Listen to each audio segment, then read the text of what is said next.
చేసావా? సిద్ధు, ఒక తండ్రిగా ఈ ఇంట్లో నేనేంటో అందరికీ తెలుసు.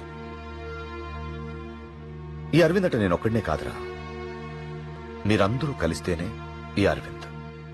సిద్ధు అంటే కూడా నేను ఒక్కడనే కాదు కదా నాన్న. తెలుసు, అర్థం చేసుకున్నాను. తండ్రిగా మీ విషయంలో నేను ఎప్పుడు తప్పు చేయలేదు, చెయ్యను కూడా. అందుకే ఒక డిసిజన్కి వచ్చాను. నేను కూడా ఒక డెసిషన్ తీసుకున్నాను. చెప్పని. నాన్న నేను చెప్పేది కూడా వినండి. నేను మాట్లాడుతున్నాను కదా నాన్న please. Will you let me say what I want to say? నేను మాట్లాడొచ్చా అంకుల్?